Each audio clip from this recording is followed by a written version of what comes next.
మణికరావు గారు, అసలు ఆ రోజు ఏం జరిగింది? 6కి స్టార్ట్ అయిందండి. 7కి వాళ్ళందరూ మొత్తం మూకుమ్మడిగా 100 మంది ఎట్లా వచ్చారంటే దొమ్మిగా బరిసెలు, బాంబులు, పెట్రోల్ బాంబులు. బెదిరింపులు ఎప్పటి నుంచి స్టార్ట్ అయ్యాయి మీకు? నిన్ను ఖచ్చితంగా ఈరోజు 5 గంటలకల్లా చంపేస్తున్నాం. సో ఇక మా పని అయిపోయిందని నాకు అప్పుడే అర్థమైపోయింది సార్. నేను బ్రతుకుతానన్న నిరీక్షణ, హోప్ లేదు సార్ నాకు. కెమెరా దగ్గరకు వచ్చి ఇదిగో నన్ను చంపేయబోతున్నారండి, ఇంత వార్నింగ్ ఇస్తున్నా డైరెక్ట్గానని వెబ్కాస్ట్ దగ్గర చెప్దామని కెమెరా అంటే స్పెషల్ సెక్యూరిటీ ఫోర్స్ లేదా అక్కడ? 6 వరకు మీకు ఏ ప్రాణ భయం లేకుండా నేను చూసుకుంటాను. ఈవినింగ్ అంటే 6 తర్వాత చంపేసుకున్నాక నాకు సంబంధం లేదు. అంతే సార్. అది మీ భార్య బిడ్డల దగ్గరికి ఎలా వెళ్ళారు వాళ్ళు? సుమారు ఒక 300 మందితో వెళ్ళారు సార్. నీకెంత ధైర్యం నా ముందే ఫోన్ మాట్లాడతావరా అని చెప్పేసి నా చిన్న కొడుకుని చిత్తగొట్టారండి. తట్టుకోలేక కూలబడిపోయి చేతులు ఇట్లా పెట్టుకున్నాడు సార్. అయినా కానీ అయ్యా నా పిల్లల్ని కొట్టొద్దని నా భార్య ఏడుస్తూ అడ్డుపడితే ఆ దృశ్యాన్ని వీడియో కాల్ రూపంలో చూపించారు. ఎస్, చూపించినప్పుడు గుండె పగిలిపోయింది సార్. అసలు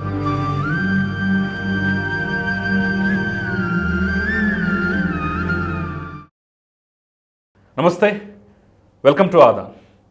ఈరోజు నా ముందు ఒక క్లియర్గా అద్భుతమైనటువంటి ఎగ్జాంపుల్ చూపించేటటువంటి ప్రయత్నం చేయబోతున్నాను.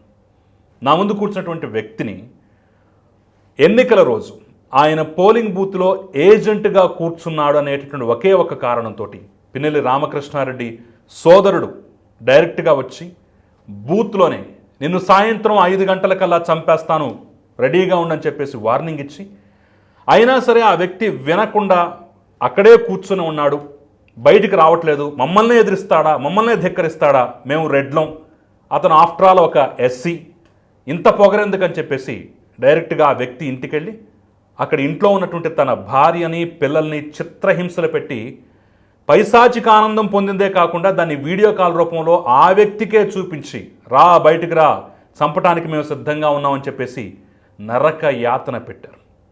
ఈ ఒక్క ఘటన చాలు మాచర్లలో ఎంతటి అరాచకం ఆ రోజు రాజ్యమేలిందో చెప్పడానికి. ఒకసారి ఆ బాధితుడు ఆవేదన, ఆక్రందన తెలుసుకునే ప్రయత్నం చేద్దాం. నమస్కారం మాణిక్యాలరావు గారు. నమస్కారం సార్. మణికరావు గారు, ఏం చెప్దాం అనుకుంటున్నారు? ఫస్ట్ ఆఫ్ ఆల్ సార్, ఈ వీడియో చూస్తున్న రాష్ట్ర ప్రజలందరికీ నేను ఒక విన్నపం చేయాలనుకుంటున్నాను సార్. నాకు ప్రాణభయం ఉంది, అలాగే నన్ను ఖచ్చితంగా చంపాలని టార్గెట్తో వెంటాడుతున్నారు, వేధిస్తున్నారు. నేను చేసిన పాపం ఏంటి అంటే వాళ్ళ దృష్టిలో నాకు ప్రజాస్వామ్యంలో నచ్చిన పార్టీకి ఓటేసుకున్నటువంటి హక్కు నాకుందని, నేను టీడీపీ అభిమానిగా ఉన్నాను, అలాగే ఏజెంట్గా కూడా ఉన్నాను. ఆ స్వాతంత్ర్యంతో నేను కండ్లగుంటలో మా విలేజ్లో ఏజెంట్గా కూర్చున్నందుకు ఎమ్మెల్యే గారు వాళ్ళ యొక్క బ్రదర్ పిన్నెల్లి వెంకటరామరెడ్డి నన్ను డైరెక్ట్గా నా దగ్గరకు వచ్చేసి దూసుకొచ్చి, రే సాయంత్రం 5 గంటలకల్లా నేను చంపేస్తాం, ఏం చేస్తావు అని చెప్పి అన్నారు. అలాగే అతను పక్కన ఉన్నటువంటి ఇంకో వ్యక్తి దేశిరెడ్డి నాసరెడ్డి అనేటువంటి వ్యక్తి, గుడిపాడు గ్రామం చెందిన అతను పక్కన ఉంటాడు, అనుచరుడిగా ఒక బీస్ట్ లాగా అతను ఉంటా ఉన్నాడు.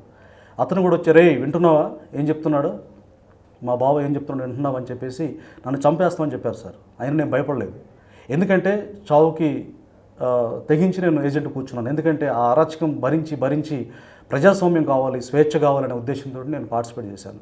నన్ను చంపేస్తామంటే సరే నేను బాధపడ్డాను. ఎందుకు ఇలా అంటున్నారు, నేను ఏం చేశాను, ఎలాంటి గొడవలు, ఎలాంటి మా మధ్య ఎలాంటిది లేదు. వాళ్ళు 1000 కోట్లకు అధిపతులు, నేను ఒక సామాన్యుడిని. అయితే నన్ను ఏం చేశారంటే చంపేస్తామని చెప్పిన తర్వాత అంతటితో ఆగకుండా నన్ను కంప్లీట్గా ఫిజికల్గా ఎలిమినేట్ చేస్తామని చెప్పేసి వార్నింగ్ ఇచ్చిన తర్వాత నా భార్య బిడ్డల దగ్గరికి వెళ్ళి మారణహోమం సృష్టించారు. సో నాకు ప్రాణభయం ఉంది, థ్రెడ్ ఉంది, ఎలాగైనా చంపేస్తామంటున్నారు. రాష్ట్రం నేను వేరే చోట ప్రాణాలు అరచేతిలో పెట్టుకుని వెళ్ళిపోయాను. ఈ క్రమంలో మీడియా ద్వారా ప్రజలందరికీ నా బాధను వినియోగించుకుంటున్నాను. నేను సామాన్యుడిని, నాకు వాళ్ళకి ఎలాంటి విభేదాలు, గొడవలు ఏమీ లేవు. కానీ ఒక పార్టీకి మా సొంత విలేజ్లోనే మాకు వ్యతిరేకంగా పార్టీలో కూర్చునేంత ధైర్యం అని చెప్పేసి నన్ను చంపడానికి వెంబడించడం, వెంటాడడం, డైరెక్ట్గా వార్నింగ్ ఇవ్వడం, నన్ను మాత్రమే కాకుండా నా భార్య బిడ్డల్ని చంపేస్తామని వాళ్ళ చిత్తకొట్టి దారుణంగా కొట్టి నా బిడ్డలను చాలా అల్లారు ముద్దుగానే పెంచుకుంటే వాళ్ళను కూడా చచ్చేటట్టు కొట్టి ఇంత దారుణం చేయడం నేనేం నేరం చేశాను? రాష్ట్ర ప్రజలందరూ ఆలోచించాలి. దయచేసి నన్ను వాళ్ళు చంపాలని టార్గెట్ గీశారు. పోలీస్ వ్యవస్థ కానీ ఎన్నికల కమిషన్ కానీ నేను విన్నవించుకుంటున్నాను ముఖ్యంగా, సార్ నా ప్రాణాలు రక్షించండి, నన్ను సేవ్ చేయమని నా భార్య బిడ్డలకి దిక్కుగా నేను ఉండాలి. ఈ సందర్భంగా ఒక మాట చెప్తున్నానండి. మా చిన్నబాబు అన్నాడు, నాన్న మీరు చనిపోతే మేము తట్టుకోలేము, మాకంటే ఎక్కువగా సఫర్ అయ్యేది మా అమ్మ అన్నప్పుడు నా భార్య బోర్ను ఏడ్చిందండి. ఏం చేశారండి, ఎందుకంటే మీరు కూర్చుందని కూడా బాధపడింది. నేను ప్రజాస్వామ్యంలో నేను ఒక భాగంగా ఉండాలి, ఇలాంటి అరాచకం వద్దని చెప్పేసి నేను నించున్నాను తప్పితే వాళ్ళ మీద నాకు ఎలాంటి వ్యక్తిగత కక్ష లేదండి. సో దయచేసి నన్ను సెక్యూర్ చేయమని వ్యవస్థలను కానీ ప్రజలందరూ కూడా నేను వేడుకుంటున్నాను. నేను ప్రజలకి నేను నా బాధను చెప్పుకుంటున్నాను. Thank you. మాణిక్యరావు గారు, అసలు ఆ రోజు ఏం జరిగింది? 13వ తారీఖున ఏం జరిగింది అనేది ముందు ప్రపంచానికి తెలియటం అవసరం. 13వ తారీఖున ఎన్నికల రోజు మీరు అంటే ముందుగానే నిర్ణయించుకున్నారు, మీ పార్టీ కానీ లేదంటే జోలకంటి బ్రహ్మానందరెడ్డి కానీ ఆయన ముందుగానే ఈ గ్రామంలో అంటే పిన్నెల్లి రామకృష్ణారెడ్డి సొంత గ్రామంలో అసలు ఇంతవరకు చరిత్రలో ఎదుటి పార్టీ వ్యక్తులు ఏజెంట్లుగా కూర్చోవడం అనేది జరగదు, ఎదుటి పార్టీకి ఓటేయడం అనేది కూడా జరగదని చెప్పేసి అయితే ఒక ప్రచారం అయితే ఉంది. సో మిమ్మల్ని అక్కడ ఏజెంట్గా కూర్చోబెట్టాలని నిర్ణయం ఎవరిది అసలు? నిర్ణయం అంటే పార్టీ ఆశించిందండి. ఎందుకంటే ఇనామినస్గా ఏకగ్రీవంగా గత ఎన్నికల్లో మనం చూసుకుంటే అంజిరెడ్డి అనేటువంటి ఒక ఎమ్మెల్యే అభ్యర్థి గతంలో టీడీపీ తరఫున నించుంటే ఆయన సైతం ఆర్ఓ దగ్గరికి వచ్చినప్పుడు, ఎంఆర్ఓ ఆఫీస్ దగ్గరికి వచ్చినప్పుడు ఆయన స్వయంగా రాళ్లతో దాడి చేసి వెంటాడి గాయపరిచి వాళ్ళ మామగారిని కూడా రక్తం కల చూశారండి. ఆయన ప్రాణాల అరచేతులు పెట్టుకుని పారిపోయారు. ఈ నేపథ్యం అంతా తెలుసుకొని బ్రహ్మానందరెడ్డి గారు మన కార్యకర్తలు కూడా బలంగా ఉంటే బాగుంటుంది, ఈ స్వేచ్ఛ కావాలి మాచర్లకి అనేది ఆయన చాలా హ్యూమానిటీతో, అంటే ఆయన అందరూ టీడీపీ క్యాడర్ అంతా కూడా ఆయన్ని కోరుకున్నారు. ఎందుకంటే ఆయన స్వేచ్ఛ ఇస్తారని, చాలా హ్యూమానిటీ ఉన్న పర్సన్ అండి ఆయన బ్రహ్మానందరెడ్డి గారు. ఆయన ఆశిస్తున్నప్పుడు నేను స్వచ్ఛందంగా అందులో అక్కడ కూర్చోవడానికి ఇష్టపడ్డానండి. నా ఎలాంటి ప్రెజర్ కానీ ఏం లేదు. మీ ఉద్దేశం అయితే అక్కడ కూర్చోవాలి, ఖచ్చితంగా తెలుగుదేశం పార్టీ జరగకూడదు, న్యాయబద్ధంగా ఓట్లు జరగాలని మీ యొక్క ఆకాంక్ష. అంతేనండి. సో ఉదయాన్నే అందరితో పాటు మీరు కూడా అక్కడికి వెళ్ళారు. ఇప్పుడు ఈ ఘటన ఏ సమయంలో జరిగింది, ఎన్ని గంటల తర్వాత జరిగింది? ఈ ఘటన ఎగ్జాక్ట్లీ 11:30 గంటలప్పుడు అండి జరిగింది. 11:30 గంటలు. అప్పటి వరకు స్వేచ్ఛగా ఓటింగ్ జరిగిందా? అప్పుడు స్టార్టింగ్ నుంచి 6కి స్టార్ట్ అయిందండి.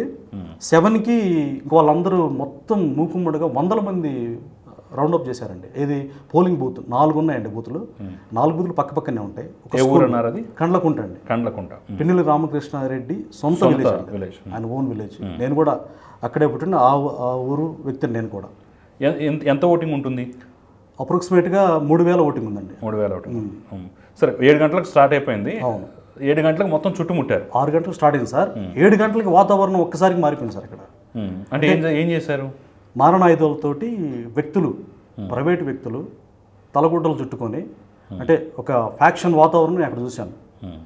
పక్కన ఆ గోడల పక్కన వ్యక్తులు ఎట్లా వచ్చారంటే దొమ్మిగా, అక్కడ పక్కన గోడ పక్కనే నేను చూశాను బరిసెలు, బాంబులు, పెట్రోల్ బాంబులు, అలాగే మారణాయుధాలు, గండ్రగొడ్డలు అవన్నీ పెట్టుకొని, అంటే చంపేయాలండి ఖచ్చితంగా. అంటే పోలీసులు ఏమరపాటుగా పోలీసులు ఉన్నప్పటికీ కూడా చాలా స్వల్ప మంది ఉన్నారండి అక్కడ. నేపథ్యం నాకు తెలుసు. స్పెషల్ సెక్యూరిటీ ఫోర్స్ లేదా అక్కడ? 4 ఉన్నారండి. 4 ఉన్నారు. ఓటింగ్ వచ్చి క్యూలో ఉండే వాళ్ళని కంట్రోల్ చేయడానికి సరిపోతుంది వాళ్ళకి. ఎందుకంటే నేను చూశాను, ప్రశాంతంగా ఎన్నికలు సాగేటటువంటి విలేజ్లో కూడా కొంత ఎక్కువ స్పెషల్ సెక్యూరిటీ ఫోర్స్ని పెట్టేసి 4-5 ఇంకా ఒక్కోసారి ఒక చోట 10 మందిని కూడా పెట్టి చాలా కంట్రోల్గా చేస్తున్న పరిస్థితుల్లో, మరి అంత సున్నితమైనటువంటి ప్రాంతంలో, అంత భయానకమైన వాతావరణం ఉన్న ప్రాంతంలో స్పెషల్ ఫోర్స్ని ఎందుకు తీసుకురాలేదు? ఖచ్చితంగా తీసుకురావాల్సిన అవసరం ఉంది, బాధ్యతగా చేయాలి ఆ పని. కానీ నేను అనుకోవడం ఏంటంటే సార్, అక్కడ లేకపోవడం చూసి నేను ఆశ్చర్యపోయా. ఎందుకంటే ఈసీ గారు ఫస్ట్లోనే అనౌన్స్ చేశారు, సమస్యాత్మకమైన ప్లేసుల్లో వెబ్ కాస్టింగ్ ఉంటుంది, అలాగే పోలీసు బలగాలు కూడా ఉంటాయని చెప్పారు. కానీ ఇక్కడ వాస్తవిక పరిస్థితి దానికి భిన్నంగా ఉంది. ఆశ్చర్యపోయా నేను. అంటే ఆ విలేజ్ సంగతి నాకు తెలుసు, ఇట్లాంటి పరిస్థితులు ఇక్కడ లేరేంటే అనుకొని నా ఫీలింగ్ ఏంటంటే ఎమ్మెల్యే గారు ఇన్ఫ్లుయెన్స్ చేసి ఉంటారు.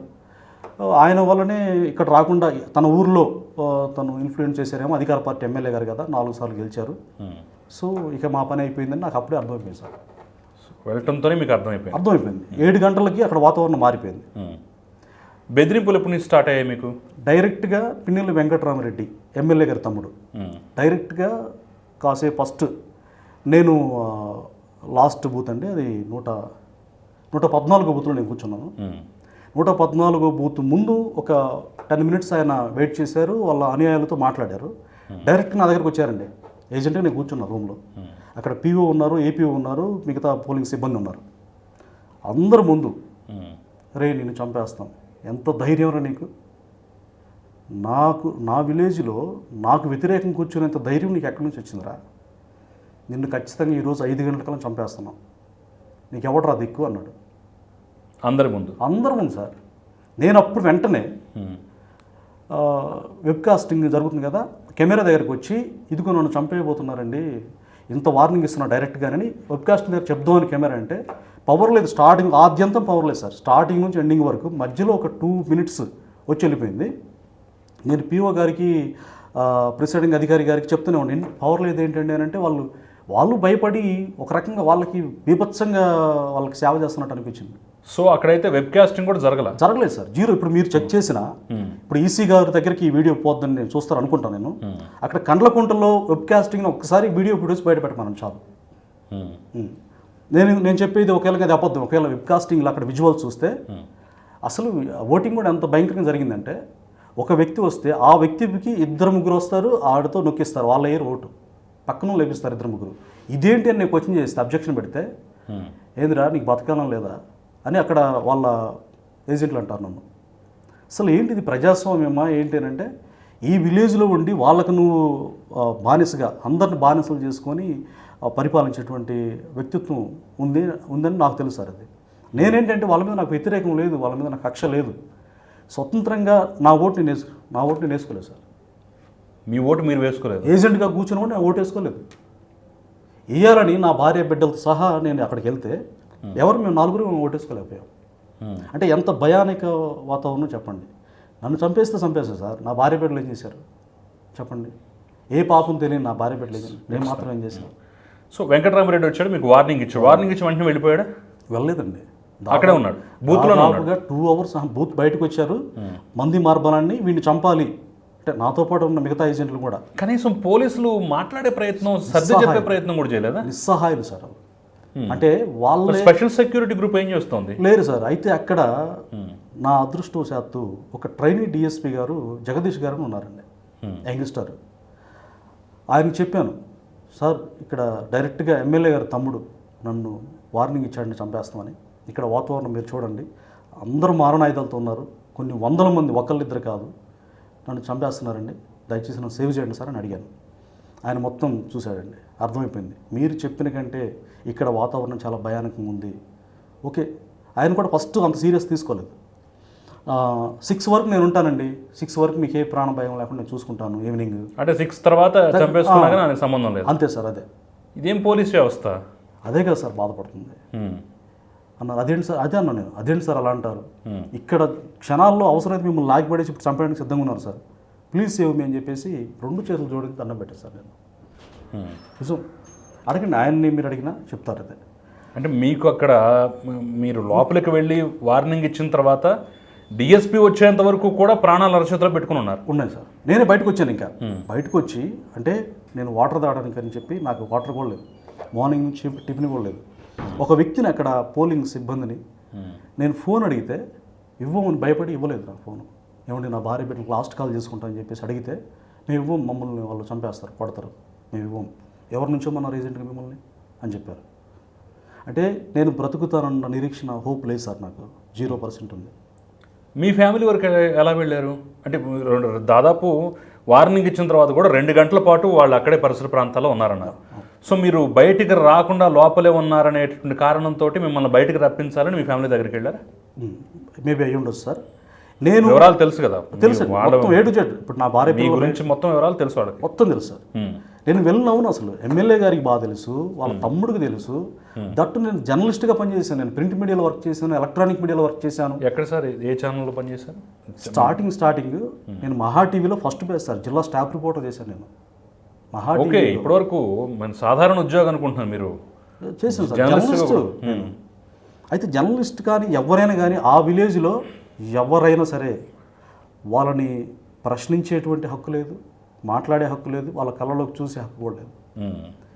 ఉన్నత చదువుకొని ద ఫోర్త్ ఎస్టేట్ అని పిలువబడేటువంటి సమాజానికి గొంతుగా ఉండేటువంటి వ్యక్తిగా నేను ఎంతో ఇష్టంతో sir journalism mass communication Nagarjuna యూనివర్సిటీలో చదువుకున్నాను. నేను ఆ ఆత్మగౌరవంతో ప్రజలకు మేలు చేయాలనే ఉద్దేశం నేను పనిచేశాను. ఆయన దగ్గర కూడా చాలాసార్లు లోగో పెట్టి నా సొంత ఛానల్లో కూడా నేను ఆయన బయటకు తీసుకున్నాను. నేను ఆయన బాగా తెలిసిన వ్యక్తి, ఎమ్మెల్యే, వాళ్ళ సోదరుడు. చక్కగా ఆయన్ని అన్నాని నేను సంబోధిస్తా. మరి అంత కర్కసత్వం దేనికి? మాకెందుకు లోపడవరా నువ్వు, మాకెందుకు అంటే ఒక ఇల్లిటరేట్ లాగా నేను ఉండాలట. అంటే నేను ఇల్లిటరేట్, నేను వాళ్ళ స్థాయికి నేను ఎంత సార్, నేను మామూలు కామన్ మ్యాన్, ఒక సాధారణ జర్నలిస్ట్ని, ఖచ్చితంగా సాధారణ పౌరుణ్ణి. కానీ మీ గురించి ఇన్ని వివరాలు తెలిసినటువంటి వ్యక్తులై ఉండి మీరు ఒక దళిత్, అవునండి, ఎస్సీ మాదిగ కమ్యూనిటీ. కానీ మిమ్మల్ని అసలు సహజంగా ఎస్సీలని దూషించాలంటేనే చాలా ధైర్యం కావాలి, ఎందుకంటే ప్రత్యేక చట్టాలు ఉన్నాయి, అవును, రక్షణ వ్యవస్థ అనేది ఈ రాజ్యాంగం కల్పించింది. అవును. అలాంటిది మిమ్మల్ని వచ్చి దూషించి ఒక లిటరల్గా చేయి చేసుకోలేదు, అంతేనా? కొట్టారు రాడ్డుతో ఒక అతను నన్ను కొట్టాడు. రాడ్డు ఎక్కడ? లోపలే? బయటకు వచ్చాడు. బయటకు వచ్చిన తర్వాత బయటకు వచ్చి లాగి డిఎస్పీ గారు పక్కకి వెళ్తే గట్టిగా రాడ్డు తీసుకుని కాలేసి కొట్టాడు. ఇప్పటికి కూడా పెయిన్ ఉంది. అది దూషించి కొట్టి, ఇది అసలు మనం ఇండియాలో ఉన్నావా పాకిస్తాన్లో ఉన్నావా? అసలు అదే సార్, నాకు అసలు నేను ఎవరికి చెప్పుకోవాలి. అందుకే మీడియాకి ఎట్లా నన్ను చంపేస్తారని వాళ్ళు టార్గెట్ తీసుకున్నారు. ఈ సత్యం సరే, చనిపోతే చనిపోయాను, ఈ నిజం, ఆ విలేజ్ యొక్క నిజం, ఆ వ్యవస్థలు కానీ రాబోయే ప్రభుత్వం కానీ తెలుసుకొని అక్కడ కట్టడి చేసి స్వేచ్ఛనివ్వాలని నేను కోరుకుంటున్నాను సార్. అది మెయిన్. అది ఓకే, సరే మనం ఒకసారి మళ్ళీ వెనక్కి వెళ్తే, ఓకే, మిమ్మల్ని బయట కొట్టారు, డిఎస్పీ దగ్గర రిక్వెస్ట్ చేశారు, డిఎస్పీ ఏదో నేను 6 గంటల వరకు ఉంటే అక్కడ వరకు నీ ప్రాణాలకి ఏం ప్రమాదం లేదని చెప్పేసి ఇవన్నీ చెప్పి, ఆ తర్వాత మీ భార్య బిడ్డల దగ్గరికి ఎలా వెళ్ళారు వాళ్ళు? సుమారు ఒక 300 మందితో వెళ్ళారు సార్. ఏ టైంలో అంటే 9 o'clock వెళ్ళారు. వెళ్ళి అప్పుడే నేను మాచర్ల టౌన్లో మ్యారేజ్ చేసుకున్నానండి. మా మిస్సెస్ వాళ్ళ తల్లిగారి ఇంటి దగ్గర మా పిల్లలు ఉన్నారు. అన్నయ్య. ఓకే, మీ ఊళ్ళో కూడా కాదు? అంటే అక్కడ ఉన్నారు. అంటే తనకు అక్కడ ఓటు ఉందా లేదంటే? లేదండి, వాళ్ళ అమ్మ వాళ్ళ ఇంట్లో ఉన్నారు. ఓకే, ఓటింగ్ టైంకి ఇక్కడ తీసుకొద్దాం అనుకున్నారు, వద్దాం అనుకున్నారు. నేను ఏజెంట్ కూర్చున్నాను కదండి. అయితే తనకు ముందుగానే చెప్పాను, నాకు ఇట్లా జరుగుతుందని తెలియదు కదా సార్, నాకేం కక్షలు ఉంటాయి, అంటే నా భార్య పిల్లల మీద దాడి చేస్తారన్న ఆలోచన నాకుంటే వాళ్ళని రమ్మని చెప్పను, ఎట్లా నాతో పోయేది అనుకొని. చక్కగా ఆనందంగా మన ఓట్లు 4 ఓట్లు టీడీపీ పడాలి, ఈసారి మార్పు రావాలని చెప్పేసి నేను నా భార్య బిడ్డలకు చెప్పాను. వాళ్ళు కూడా సంతోషంగా యాక్సెప్ట్ చేశారు. సరే అని చెప్పేసి వాళ్ళు ఓటు కోసం వచ్చారండి. మాచర్ల నుంచి మా విలేజ్ వచ్చారు. మా అన్నయ్యల ఇంట్లో మా అన్నయ్యల పిల్లలతోటి, మా వదిన, మా అన్నయ్యలతో మాట్లాడుతున్నారు. అట్లా వచ్చారో లేదో అక్కడ బస్ స్టాప్ దగ్గర చూసి ఇంకా వెంటబడి అతనికి ఇన్ఫర్మేషన్ ఇచ్చారు. నా దగ్గర ఉన్నాడు కదా పోలింగ్ దగ్గర అతనికి ఇన్ఫర్మేషన్ ఇస్తే ఏకంగా అసలు వేరే వ్యక్తి కూడా కాదు, అతనే లిటరల్గా అసలు డైరెక్ట్గా వచ్చేసాడు అనమాట. ఎవరు? మందిమార్పురం ఎమ్మెల్యే తమ్ముడు వెంకటరామరెడ్డి. అక్కడ రావడం అంటే నా పిల్లలు ప్రత్యక్షంగా చెప్పింది, అక్కడ ఉన్న వాళ్ళు మొత్తం కూడా వ్యక్తులు చెప్పిన విషయం ఏంటంటే, నేను అడిగాను ఏం జరిగింది నాన్న అంటే, రావడం రే ఎవడరా వాడి పిల్లలు ఇటువంటి పక్కారంట అన్నాడు. చాలామంది గుంపు కూడారండి అక్కడ, మా రిలేటివ్స్ వాళ్ళందరూ. ఏంటి ఇల్లు వచ్చారని చెప్పేసి గుంపు కూడితే, ఎవడరా వాడి మాణిక్యరావు పిల్లలు ఎవరు ఎక్కడని చెప్పి అడిగాడంట. వాళ్ళే అని చెప్పారు వాళ్ళు పక్కన వాళ్ళు. ఈ లోపల మా అబ్బాయి ఫ్రెండ్ అండి, మా అబ్బాయి కూడా గ్రాడ్యుయేషన్ అయిపోయింది, డిగ్రీ అయిపోయిందండి నా కొడుకుది. వాళ్ళ ఫ్రెండ్ ఫోన్ చేస్తే ఫోన్ ఇట్లా తీస్తున్నాడంట, ఫోన్ వచ్చిందని చెప్పేసి. ఎరా నా కొడక, నేను పిలుస్తుంటే నీకెంత ధైర్యం నా ముందే ఫోన్ మాట్లాడతావరా అని చెప్పేసి ఇక్కడ పెట్టి ఈ పొట్ట దగ్గర కింద పొత్తు కడుపు తన్నాడు గట్టిగా. కింద పడ్డాడు. అంటే యంగ్స్టర్గా సార్ బలంగా ఫోర్స్గా తన్నాడు. కింద పడితే నా చిన్న కొడుకు అని చెప్పేసి వెళ్ళాడు. సొంత అన్నం కొడుతుంటే బాధ ఉంటుంది కదండి, అన్నాడు. ఒక్కసారిగా 100 మంది అంటావరను అని చెప్పేసి అందరూ మూకుమ్మడిగా నా చిన్న కొడుకుని చితగొట్టారండి. కొడతా ఉంటే ఇది స్వయంగా చేసింది ఎమ్మెల్యే తమ్ముడు ఫస్ట్ తన్నింది అతను, తర్వాత చేతితోటి గుద్దులు గుద్దాడు, ఇద్దరిని కొట్టాడు అతను. మిగతా వాళ్ళు అన్న పదానికి అంటే అన్నయ్యని కొడుతుంటే దారుణంగా అంతమంది ఇప్పుడు వాళ్ళు అంటారు సార్ సింగిల్గానే నా చిన్న పసిపిల్లల మీద అంటే నా దృష్టిలో వాళ్ళు పసిపిల్లలేనండి వాళ్ళ మీద అంత చేసుకోవడానికి వాళ్ళకి ఎట్లా అంత కఠినత్వం అంతమంది దొమ్మికి రావాల్సిన అవసరం ఉంది సార్. కక్ష ఉంటే అతను కొట్టమనండి ఓకే. అసలు ఒక ఫ్యాక్షనిస్ట్ మీదకి వచ్చినట్టుగా ఏదో దొమ్మిగా వచ్చి అంతమంది వచ్చి చిన్నోని కొడుతుంటే తట్టుకోలేక కూలబడిపోయి చేతులు ఇట్లా పెట్టుకున్నాడు సార్. అయినా కానీ తలా ఒక తన్నుదన్ని చిత్రవత కొట్టారు. అయ్యా నా పిల్లల్ని కొట్టొద్దని నా భార్య ఏడుస్తూ అడ్డుపడితే ఆవిడను కూడా కొట్టడం జరిగింది ఆ గుంపులో. తర్వాత ఆవిడకి ఎవరో గోర్లు తగ్గాయండి, ఇక్కడ కూడా గొంతు దగ్గర కూడా గాయాలు ఏర్పడ్డాయి. ఇక ఇప్పటికీ నా భార్య అసలు నిద్ర కూడా పోవట్లేదండి, ఏడుస్తుందండి. ఇప్పుడు ప్రాణ భయంతో రాష్ట్రం కానీ రాష్ట్రం వచ్చి మేము ఉంటున్నాం సార్. వీడియో కాల్ ఎవరికి చేశారు? వీడియో కాల్ వాళ్ళ దగ్గర ఉన్నాయండి కాల్స్, ఆ ఫోన్లు, మా ఫోన్లే కాదు. ఇప్పుడు మీ భార్యని మీ పిల్లల్ని హింసిస్తూ మీకు వీడియో కాల్ వచ్చిందనేది ఒక వార్త నేను విన్నాను. అవునండి, నిజమేనది? నిజం అండి, ఫ్యాక్ట్. ఎవరికి చేశారు వీడియో కాల్? వాళ్ళ దగ్గర వాళ్ళు చాలామంది ఉన్నారు కదండి, వాళ్ళ టీము వాళ్ళే చేసి వాళ్ళ ఫోన్ తోటి చూపించారు నాకు. ఇది కొడుతూ మీ భార్యని మీ పిల్లల్ని కొడుతూ ఆ దృశ్యాన్ని వీడియో కాల్ రూపంలో చూపించారు. ఎస్, చూపించినప్పుడు గుండె పగిలిపోయింది సార్. అసలు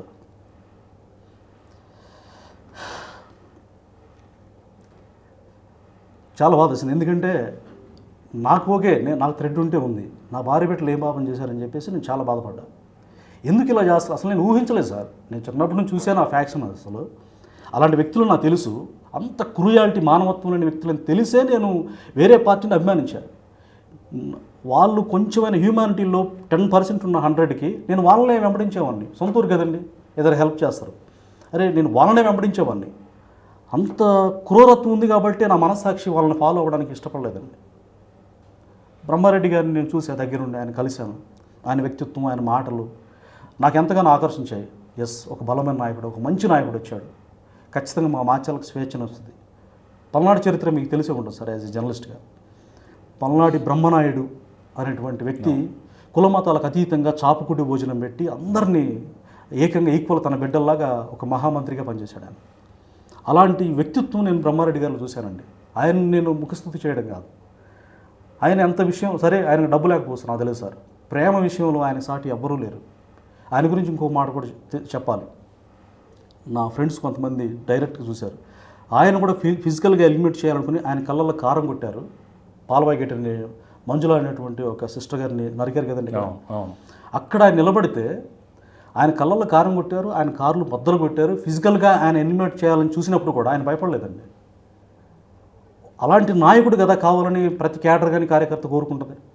నేను కూడా అందులో భాగంగానే నాకున్న రాజ్యాంగం కల్పించిన స్వేచ్ఛను భాగంగా నేను ఆయన అభిమానించా. ఆయన గెలుపు కోసం నేను కూడా ఒక పాత్రగా ఉండాలని చెప్పేసి ఏజెంట్గా నుంచి ఉన్నాను సార్. నాకు ఆ స్వేచ్ఛ ఉంది, క్రైమ్ అయితే కాదు కదా.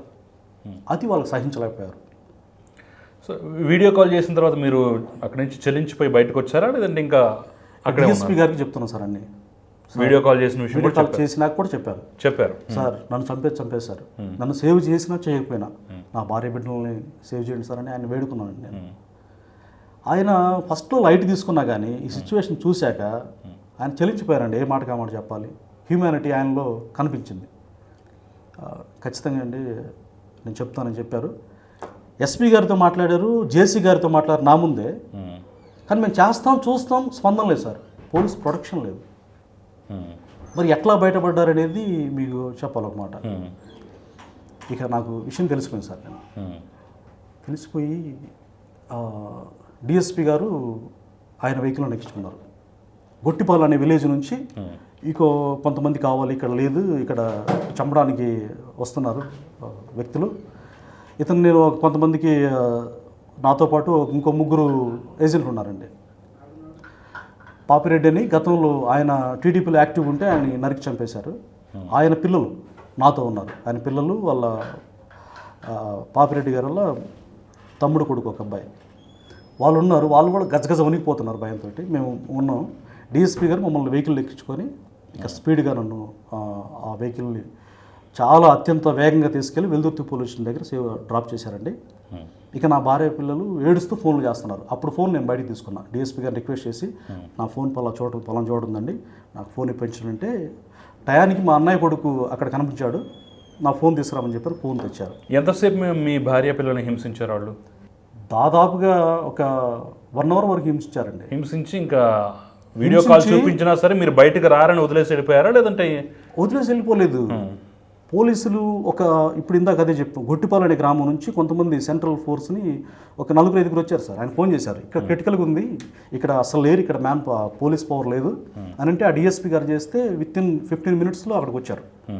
వాళ్ళని కొంచెం చూసుకోండి జాగ్రత్తగా, ఇతని భార్య పిల్లలు థ్రెటన్లో ఉన్నారు, నాకు చెప్పే విషయం అని తెలిసింది, వాళ్ళని కూడా సెక్యూర్ చేయాలి, సేవ్ చేయాలని చెప్పారు ఆయన. చెప్పాక నా దగ్గర ఉండగా నన్ను ప్రొటెక్షన్ చేసి మళ్ళీ ఎమ్మెల్యే పిన్నెల వెంకటరామరెడ్డి వచ్చి నా దగ్గరికి వస్తున్నాడు, దూసుకొస్తున్నాడు మళ్ళీ మంది మార్గంలో. ఎమ్మెల్యే సోదరుడు పిన్నెల వెంకటరామరెడ్డి వస్తుంటే డిఎస్పీ గారు చెయ్యి ఇలా ఆపారు, రావద్దు, ఇక్కడికి రావద్దు, మీరు అక్కడే ఉండండి అంటే నువ్వు రా అని చెప్పేసి డిఎస్పీ గారిని ఆజ్ఞాపించడం, ఒక రకంగా రిక్వెస్ట్ కూడా కాదు. ఆయన వచ్చాడండి. డిఎస్పీ గారు వస్తానని చెప్పేసి ఆపేసి నాతో మాట్లాడి జాగ్రత్తని 4 కానిస్టేబుల్ నా చుట్టూ పెట్టారండి, నా చుట్టూ వెపన్స్ తోటి ఎగబడి చంపేస్తారు జాగ్రత్త అని చెప్పి పెట్టినప్పుడు వాళ్ళు పోలీసులు కూడా భయపడుతున్నారు, ఎందుకో తెలియదు. వాళ్ళు చుట్టూ ఉండమంటే పక్కన ఉంటున్నారు. ఒకడు సడన్గా వచ్చేసి నా రాడ్తో కాలు కేసి గట్టి కొట్టాడు, ఇనప రాడ్తోటి. అక్కడే కూలపడిపోయాను చెట్టు కింద. అప్పుడు డిఎస్పీ గారు వచ్చిన తర్వాత మాట్లాడి వస్తే ఆయన్ని తిట్టాడు, వాళ్ళని వదిలిపెట్టి మాకు అప్పచెప్పండి అని.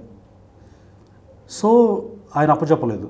ఇక నా సిచ్యువేషన్ చూసిన తర్వాత నేను చెప్పిన తర్వాత, మమ్మల్ని సేవ్ చేయండి అని చెప్పిన తర్వాత బై గ్రేస్ ఆఫ్ గాడ్ ఆయన మా పట్ల దయగలిగి బిహేవ్ చేశారండి. ఆ టయానికి వెల్దుర్తి పోలీస్ స్టేషన్లో పెట్టారు. మా పిల్లలు ఏడ్చుకుంటూ మళ్ళీ ఫోన్ చేశారు నాకు, నాన్న మమ్మల్ని అంట పోలీసులు వెళ్ళగానే చంపేస్తారంట నాన్న నీ కొడుకులైనందుకు. ఆ టయానికి అక్కడికి పోలీస్ స్టేషన్కి వెళ్ళారండి. అంటే ఇంకా లేరు, ఇంకా అక్కడికి రాలేదు ఇంకా పోలీసులు. మీ భార్య బిడ్డల్ని హింసించిన స్థలానికి పోలీసులు అయితే వెళ్ళలేదండి. వాళ్ళే పోలీస్ స్టేషన్కి వెళ్ళిపోయారా? అదే చెప్తున్నా. ఇప్పుడు నేను వెళ్ళిపోయాక నేను ఓకేనండి, సేవ్ అయ్యాను. డిఎస్పీ గారు 2 సార్లు నా స్టేట్మెంట్ తీసుకున్నారండి. అంటే ఆయన ఆ డ్యూటీలో నేను మిమ్మల్ని సేవ్ చేశాను కదా, ఆ విషయం చెప్పమన్నారు. డిఎస్పీ గారు సేవ్ చేశారండి. సేమ్ సార్ బుద్ధా వెంకన్న మండలి వెంకన్న గారు, బోండా ఉమ్మ గారు ఎట్లా ఒక డిఎస్పీ గారు సేవ్ చేశారో ఈయన ట్రైన్ డిఎస్పీ గారు వీణ మమ్మల్ని సేవ్ చేశాడు. ఆ స్టేట్మెంట్ కూడా 2 times తీసుకున్నాను నా దగ్గర. మమ్మల్ని సేవ్ చేశాను కదండి, చెప్పండి అదే విషయం అంటే డిఎస్పీ గారు సేవ్ చేశారండి, మేము ఇప్పుడు ప్రాణభయంతో ఉన్నాం, మమ్మల్ని వెంటాడుతున్నాయి వెహికల్స్ కూడా, కానీ స్పీడ్గా లాగించుకొని వచ్చేసి మమ్మల్ని సేవ్ చేశారండి అని చెప్పి చెప్పామండి. చెప్పిన తర్వాత ఇక మా భార్య పిల్లలు ఇరుక్కుపోయారు. అక్కడికి అందరు వెళ్ళి వాళ్ళు కొట్టారు, కొట్టారు. వాళ్ళు బాధలు వేదనలు పెయిన్తో ఉంటే ఇంకా మీ ఆయన్ని చంపేస్తారమ్మా, ఇంకా రాడమ్మా, ఆశలు వదులుకోండి, మీరన్నా బ్రతకాలని చెప్పి సానుభూతి చూపించి వెళ్ళిపోతున్నారు మా బంధువులందరూ. మా భార్య బోర్ని ఏడ్చింది, మీరు ఎలా ఉన్నారండి, నేను బాగానే ఉన్నాను అని చెప్పాను. మా అబ్బాయి ఫోన్ తీసుకొని నాన్న మమ్మల్ని చంపేస్తారంట, అందరూ ఇంట్లో పెట్టి తాళం వేశారండి మా అన్నయ్యలో, చంపేస్తారంట, ఎట్లా నాన్న పోలీస్ ప్రొటెక్షన్తో రానన్నా మీరు అని చెప్పి నాకు చెప్పారు మా అబ్బాయి. డిఎస్పీ గారికి ఫోన్ చేశానండి, జేసీ గారికి చేశాను, ఇంకో ఆయన ఐపీఎస్ అధికారికి ఇంకొక ఆయన చేశానండి, ఎస్పీ గారికి చేశాను. చేస్తామండి, పంపిస్తామండి, ఇట్లా ఉన్నారు సార్ డిఎస్పీ గారు చెప్పాను మీకు కూడా, పంపిస్తామండి, అక్కడ పంపిస్తా ఉన్నారు. ఎవ్వరు రాలేదు. ఒక్క మాటలో చెప్పాలంటే చేతులు ఎత్తేసారండి. చేతులు ఎత్తేసినప్పుడు నాకు సిచ్యువేషన్ అర్థమైపోయింది. సార్ నేను సేవ్ అయ్యా, నా భార్య బిడ్డలు చంపేస్తారని చెప్పేసి ఇంకా నాకు ఎంత వేదన ఉంటుందో ఒకసారి మీరు ఆలోచించండి సార్. ఆ టైంలో నేను మా అబ్బాయితో మాట చెప్పాను, నాన్న పోలీసులు వెళ్ళగానే మిమ్మల్ని చంపాలని చూస్తున్నారు, నాకు కూడా తెలిసింది, నాకు కూడా వేరే వాళ్ళు కూడా చెప్పారు. సో ఇప్పుడు మీరు చేయగలిగింది ఒకటే నాన్న, ఒక్కసారి బయటికి వెళ్ళి వాళ్ళు మొత్తం పోలింగ్ బూత్ దగ్గర ఉన్నారు సార్, అరాచకం సృష్టించడానికి, ఇంకా మిగతా అంటే రిగ్గింగ్ చేసుకుంటున్నారు ఇంక మొత్తం. ఆ టైంలో అక్కడ రోడ్డు మీద వాళ్ళు లేకుండా వేరే రూట్లో బైక్ మీద నా భార్య పిల్లల్ని, ఒకే బైక్ మీద మా 2 పిల్లలు మా మిస్సెస్ రాంగ్ రూట్లో వేరే ఒక కార్నర్ లాగా చాటుగా ఒక మార్గం ఉంది, ఆ మార్గం నుంచి బ్రతికి జీవుడు అని చెప్పేసి మాచర్లు వచ్చేసారండి, ఎస్కేప్ అయ్యి. ఆ సాయంత్రం వరకు ఉంటే అక్కడి నుంచి మా ఇంటికి వచ్చేసి మారణాయుధాలతో చంపేయాలని.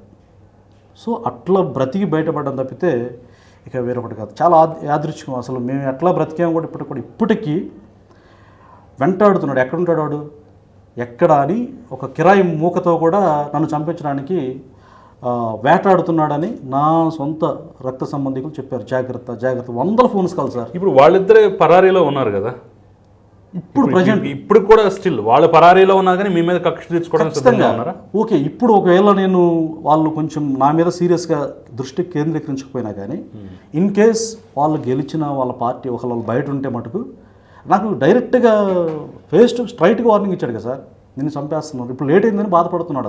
అతను మామూలు వ్యక్తి కాదండి. పిన్నెల్లి వెంకటరామరెడ్డి అనే వ్యక్తి అసలు ఆయనలో హ్యూమానిటీ అనేది జీరో. నియోజకవర్గ మీరు స్థితిగతులు గతంలో చంద్రయ్య గారి మర్డర్ చూశాను కల్లారా, చంద్రయ్య గారి మర్డర్ చూసాము. తర్వాత టీడీపీ లీడర్స్ మీదనే అటాక్ చేశారు విజయవాడ నుంచి. ఇప్పుడు వాళ్ళు అంత పెద్ద నాయకులు. చంద్రయ్య గారి మర్డర్ మీకు తెలుసా? తెలుసండి. అంటే మీ ఆ ప్రాంతమే కదా, అక్కడే నిజమేనా? అది వాస్తవమేనా? జై జగన్ అని చెప్పేసి అంటే వదిలేస్తాం, లేదంటే చంపేస్తాం అని చెప్పేసి పేక్ కోసి అనందుకు పేక్ కోసి చంపేశారని చెప్పి 100% వాస్తవం అండి అది. ఎందుకంటే అక్కడ లైవ్లో ఉన్న వాళ్ళని కూడా అడిగాను. ఎందుకంటే మా పక్క విలేజ్ 6 కిలోమీటర్స్ కండ్లకుంట గుండ్లపాడు అనే ఊరు అయింది. దట్ నేను ఆ రోజు అంతా కూడా నేను ఆయన దగ్గరే ఉన్నా. అప్పుడు నేను ప్రజాశక్తి పేపర్లో జర్నలిస్ట్గా ఉన్నప్పుడు నేను అది కవర్ చేయడానికి నేను వెళ్ళాను.